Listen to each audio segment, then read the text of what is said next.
पिछली वीडियो में बेटा हमने समझा राजनीति विज्ञान की परिभाषाएं, जिसमें परंपरागत दृष्टिकोण और आधुनिक दृष्टिकोण के जितने भी दार्शनिक हुए हैं उन दार्शनिकों के बारे में हमने चीज़ें समझी कि उन्होंने क्या क्या परिभाषाएं दी हैं। फिर हमने उन परंपरागत जितने भी दार्शनिक थे और आधुनिक दार्शनिक, उनके क्या विचार थे, किस तरह की सोच रखते थे, इनके दृष्टिकोण कैसे थे, हमने उनका डिफरेंस अर्थात अंतर समझा। अब आता है एक प्रश्न आएगा आपके फर्स्ट इसमें लेसन में, राजनीति विज्ञान का अध्ययन क्षेत्र क्या है। यानी हम राजनीति विज्ञान में किन किन चीज़ों के बारे में पढ़ेंगे जिससे हमें राजनीति विज्ञान के बारे में जानकारी प्राप्त होगी। यदि हम इन परिभाषाओं को ढंग से समझ लें तो ये समझ लो कि हम उसका अध्ययन क्षेत्र भी समझ सकते हैं। जैसे कि परंपरागत दृष्टिकोण में हम राज्य के बारे में पता कर रहे हैं, राज्य का अध्ययन, सरकार का अध्ययन, राज्य और सरकार का अध्ययन, उसके बाद मानव के जीवन का अध्ययन, क्योंकि मानव मूल केंद्र में बैठा हुआ है तो हम इस मानव के बारे में जानेंगे। फिर एक शब्द मैंने लिखा था संस्थाएं, क्योंकि ये चीज़ें संस्थाएं ही हैं। एक सरकार एक संस्था रूप में कार्य करती है तो उन संस्थाओं के बारे में भी कार्य करेंगे, क्योंकि सरकार में संस्था क्यों बोलते हैं। जैसे हमारी बीजेपी सरकार है, कांग्रेस की सरकार है, लेकिन ये कांग्रेस, बीजेपी, सपा बसपा ये हमारी क्या संस्थाएं हैं जो सरकार आगे बनाती हैं। तो हम अगर इन परिभाषाओं को ढंग से समझें तो हम ये समझ पाएंगे कि परंपरागत जितने भी विचारक हुए हैं उन्होंने अपने इसके अध्ययन क्षेत्र में किसका किसका अध्ययन करना चाहा है या किसके बारे में अध्ययन करते हैं। अब राजनीति के सिद्धांत क्या हैं, हम अध्ययन जो कर रहे हैं इनका सिद्धांत, इनके मूल आदर्श क्या हैं। उदारवाद, व्यवहारवाद, आदर्शवाद, समाजवाद, व्यक्तिवाद, मार्क्सवाद, ये सब। अब ये उदारता की तो बातें कर रहे हैं, जो ईश्वरीय शक्ति की बात करें कि कैसा होना चाहिए, राजनीति कैसी होनी चाहिए। ये किसके बारे में बात करें, क्या चीज़ यथार्थ में है। आधुनिकता वाले में यहाँ मैंने डिफरेंस किया था कि क्या होना चाहिए और क्या वास्तविकता में चल रहा है, क्योंकि यहाँ आदर्शवाद अर्थात क्या होना चाहिए और कल्पना लोक की बात करते हैं और आधुनिकता में वास्तविकता की बात करते हैं। तो इसलिए जितने भी कल्पना लोग या आदर्श सिद्धांतों की हैं तो वो उदारवाद की बात करेंगे, क्या चीज़ें होनी चाहिए, व्यक्ति के व्यवहार के लिए क्या फायदेमंद होगा, क्या आदर्श है एक राज्य के लिए, राज्य किस तरह का होना चाहिए, समाज कैसा होना चाहिए, व्यक्ति के कर्तव्य और अधिकार कैसे होने चाहिए। तो इन सिद्धांतों की बात, इन चीज़ों के बारे में हम अध्ययन करते हैं राजनीति विज्ञान में, जो परंपरागत दृष्टिकोण में आता है। अब इससे नीचे चले अगर हम देखो, राज्य का अध्ययन, यहाँ पे क्या है, पहली परिभाषा में राज्य है तो इसका हमारा परंपरागत दृष्टिकोण में हम किसका अध्ययन कर रहे हैं, राज्य का, कि राज्य पिछले काफ़ी समय पहले भूतकाल में कैसा था, उसका विकास कैसा हुआ और आज कैसा है।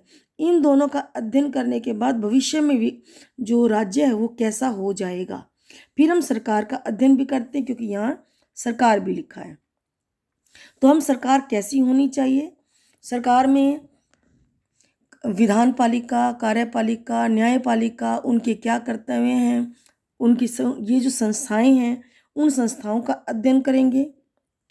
संस्थाएं हमारी जो इस समय की जो ये है, बीजेपी सरकार है या कांग्रेस सरकार है या इंटरनेशनल पे संस्था आती है, यूएनओ है, शार्क है, तो इससे संबंधित इनमें क्या समस्याएं होंगी उन समस्याओं की चर्चा करना, उन समस्याओं का अध्ययन करना, इनके कार्य प्रणाली का अध्ययन करना, ये भी आएगा। अब देखो कांग्रेस और बीजेपी आ गई, ये दल समूह, ये समूह आ गया, तो इसका अध्ययन भी इसी में ही हो रहा है। फिर इंटरनेशनल लेवल, क्योंकि युद्ध के बाद जो हमारे युद्ध होते हैं, जो विश्व युद्ध होते हैं, तो वहाँ पर क्या संधियाँ चलती हैं, किस प्रकार के कार्य होते हैं, उनके आपसी संबंध क्या हैं, इनका अध्ययन भी हम इस परंपरागत दृष्टिकोण में करते हैं। फिर आ गया मनुष्य, क्योंकि यहाँ मानव का जीवन है, तो व्यक्ति क्या है, परिवार क्या है, समुदाय क्या है, इन सब का अध्ययन भी हम इसी परंपरागत दृष्टिकोण में कर रहे हैं। इसके उपरांत लोक प्रशासन, जैसे मंत्रियों का संबंध आपस में क्या है, मंत्री किस प्रकार बजट पे पास करते हैं, जो हमारे बजट का अर्थ है कि हमारे देश में कौन सी चीज़ें महंगी होंगी, कौन सी सस्ती होंगी, किस प्रकार टैक्स लिए जाएंगे, कितना टैक्स की छूट मिलेगी, तो ये सब चीज़ें। फिर उसमें लोक प्रशासन के अंदर सरकार विभाग बांटती है, जैसे खेल मंत्री क्या है, खेल का विभाग बांट दिया, स्वास्थ्य का बांट दिया, कृषि का बांट दिया आदि।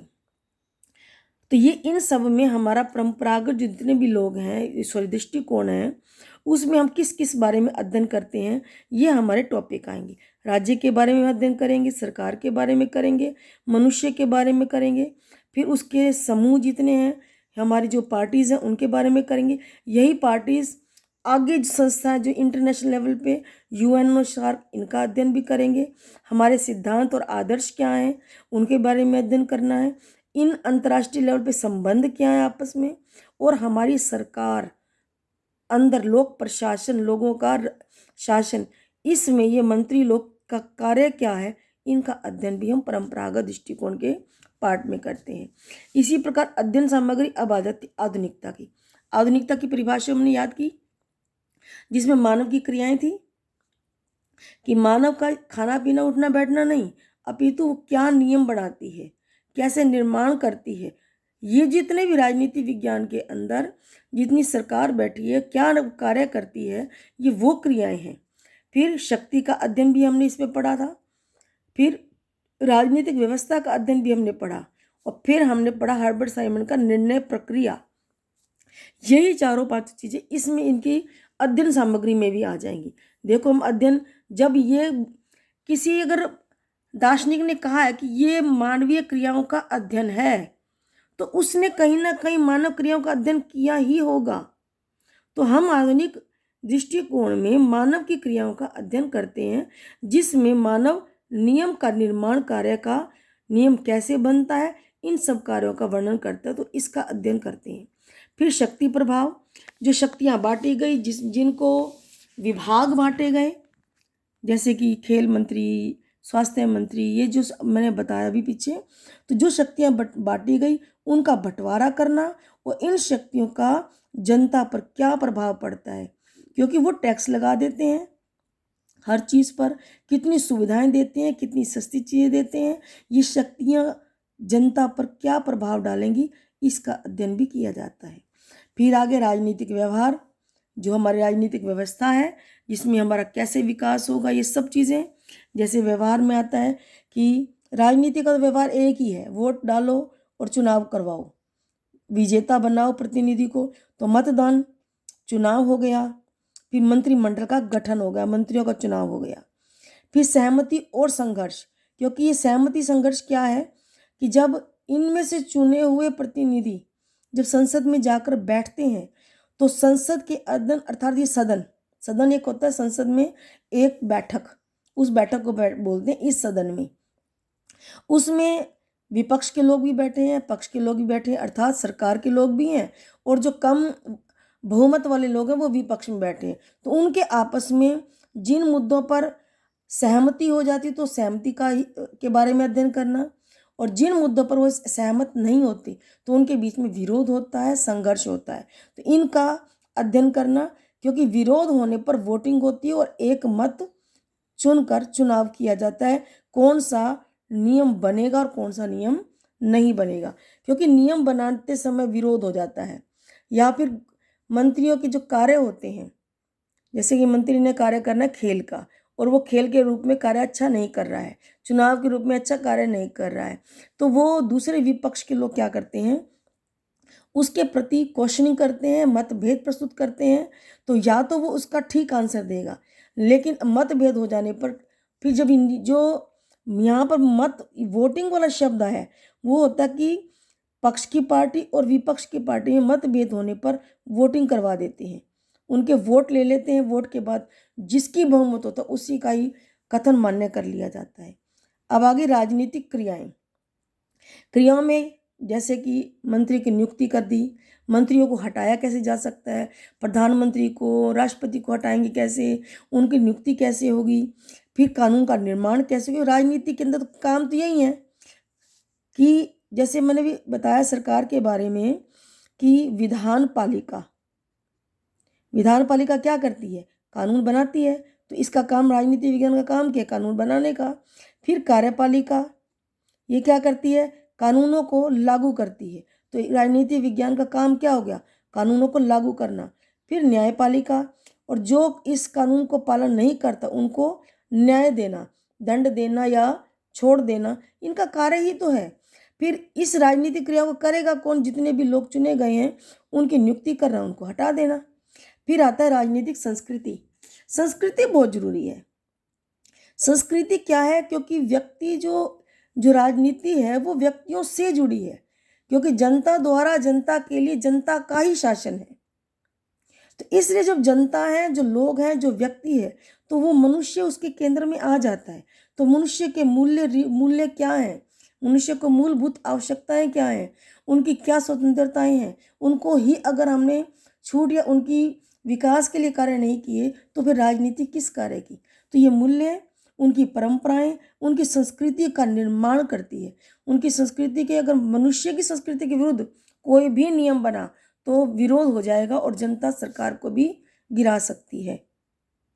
तो ये जो क्वेश्चन था, राजनीति विज्ञान में किस किस चीज़ का अध्ययन करते हैं, तो अध्ययन दो पार्ट में होगा, परंपरागत दृष्टिकोण के रूप में अध्ययन और आधुनिक दृष्टिकोण के रूप में अध्ययन। तो ये हमारा अध्ययन के हिस्से हो गए। अब इसके उपरांत एक क्वेश्चन और बनता है आपकी इसमें, राजनीति विज्ञान की प्रकृति। यानी अभिप्राय क्या है कि कुछ लोग ऐसे हैं जो राजनीति विज्ञान को विज्ञान मानते हैं, और कुछ लोग ऐसे हैं जो राजनीति को कला मानते हैं। कुछ लोग ऐसे हैं जो इनके विरोध में बात करते हैं। अभिप्राय मेन है, क्योंकि जब राजनीति का जो कितने भी नाम मैंने बताए थे कि शास्त्र है, दर्शन है, फिर विज्ञान आया, सिद्धांत आया, तो जो अरस्तु ने जो नाम दिया था विज्ञान का, ये आज जो प्रचलित चल रहा है राजनीति का नाम, वो राजनीति विज्ञान के रूप में चल रहा है। तो कितने लोग, अधिकांश लोग तो विज्ञान के रूप में मानते हैं, लेकिन कुछ लोग ऐसे भी हैं जो राजनीति को कला के रूप में मानते हैं। लेकिन अब कुछ लोग ऐसे भी हैं जो ना तो उसे विज्ञान के रूप में मानते हैं, ना उसे कला के रूप में मानते हैं। वो आते हैं उसके विपक्ष में तर्क। तो जो विज्ञान के रूप में मानते हैं उनके पक्ष में वो क्या पॉइंट देते हैं, क्या लॉजिक देते हैं, उनके बारे में बताती हूँ। जैसे पहला पॉइंट है कि राजनीति विज्ञान में क्रमबद्ध और व्यवस्थित अध्ययन होता है। क्योंकि क्रमबद्ध कैसे, सीक्वेंस वाइज और बिल्कुल सधा हुआ। जैसे कि पहले व्यक्ति आया, व्यक्ति से परिवार बना, परिवार से समुदाय बना, समुदाय से फिर राज्य बना, राज्य को फिर सरकार की आवश्यकता पड़ गई। तो क्या क्रमबद्ध ही तो हुआ। जब मनुष्य ही नहीं होगा, उसका परिवार नहीं होगा, समुदाय नहीं होगा, नगर नहीं होगा, फिर राज्य नहीं होगा, तो ये क्या है, क्रमबद्ध है और व्यवस्थित भी है। फिर उन्हें व्यवस्थित करने के लिए सरकार का निर्माण होता है। तो विज्ञान में भी ऐसा ही होता है। कोई भी हम किसी भी प्रकार का केमिकल रिएक्शन बताएं कि ये मिलाएंगे, फिर ये मिलाएंगे, फिर उनमें प्रक्रिया होगी, देन ये रिजल्ट निकलेगा। तो ये भी क्या चीज़ है, तो विज्ञान भी एक क्रमबद्ध सूची के तरीके से कार्य करता है। दूसरा, सर्वमान्य सिद्धांत। क्योंकि जो साइंस है, जो भी उसके अंदर नियम बना दिया गया, जो भी कह दिया गया, वो बार बार उसको एक्सपेरिमेंट करते हैं ना। तो इसी वजह से वो कहते हैं कि जब एक्सपेरिमेंट करने के बाद एक चीज़ सिद्ध कर दी जाती है, तो सिद्ध हो जाने के बाद उसे सर्वमान्य, सर्व माने सभी मानते हैं कि एक ऐसा सिद्धांत बना दिया जाता है जिसे कहते हैं कि सभी लोगों का मानना है और ये सर्वसिद्ध है। तो ये जो राजनीति विज्ञान है, राजनीति को भी लोगों ने व्यवहारवाद हो, उदारवादी हो, उन्होंने भी इसे विज्ञान के रूप में सिद्ध माना है, क्योंकि क्रमबद्ध कार्य करता है। इसके भी एक्शन का रिएक्शन होता है, जैसे साइंस में एक्शन का रिएक्शन होता है। उसके बाद है कार्य कारण सिद्धांत। जैसे साइंस में होता है कि काम कुछ करेंगे, उस काम का कोई ना कोई कारण होगा, कारण के बाद कोई ना कोई रिजल्ट निकलेगा।